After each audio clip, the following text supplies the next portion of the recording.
Doug, can you tell us a little bit about yourself?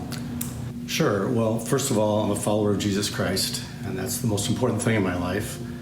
And I've enjoyed that walk and been grateful for the ways that He has molded me through good times and bad.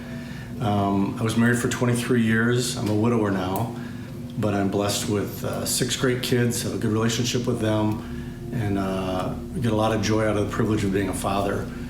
Most of my work life was in the business world. I owned a small business. I was in various operations works and consulting and so forth.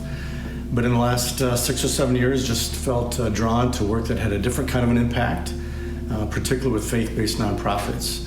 And began doing volunteer work and advisory work, consulting work, then on some boards, and more recently as an executive director in another Christian organization. The way that I ended up at Love Inc. is that a board member on that organization is also currently on the board of Love Inc. So when they decided to start a search for an interim executive director, I was introduced to the opportunity, and it's been great. And how does faith guide what we do here at Love Inc.? Well, I think we need to look no further than the name of our organization to see that we have such a great opportunity and responsibility to represent Jesus Christ. And so I take that seriously, and we talked about that in our very first meeting as a team of what that entails and how we can look to do that in how we work and how we approach the things that we do. The other thing I think is significant is that with that Christian outlook, that we have a chance to work with neighbors in need from an important perspective, not one that comes from pity or judgment, but to seek to see these folks through the eyes of Jesus as sons and daughters of God, and in that respect, they deserve our compassion and our love. So how has Love Inc. adapted to COVID-19? Yeah, that's a really important question. We've certainly been affected like everyone else by the situation, and it's created some real challenges for us, that's for sure. And so we're working to find this tricky balance between safety and serving. I think it's like a lot of churches and companies and other organizations that both are important, so we work on that every day. One thing that I've seen, though, that has been great is that throughout Love Inc., I see just a real inner strength, a willingness to roll up their sleeves, just a conviction about persevering through this adversity. I think it's in the DNA in Love Inc., and it's really great to see. The reality, though, is that the needs that we serve are not going away. In fact, they're getting greater. And so we are working hard to find new ways to address those needs given these circumstances. And there's a number of things that we're doing.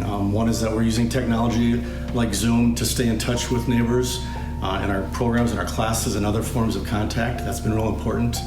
We also are sometimes altering how we do things, where we might be taking food or personal care items to neighbors and leaving them on the front step rather than having them come in, just a concern for safety, but still wanting to serve again. Another thing is that we're partnering with local other agencies and nonprofits to do some of this work, banding together to do this effective and important work. And another area of concern, of course, is that people who are isolated and alone and sometimes scared and desperate, and we think it's important to reach out to those people. We're doing that through outbound welfare calls and visits to make sure that these people know that they're not alone and that they're loved and that they're cared for.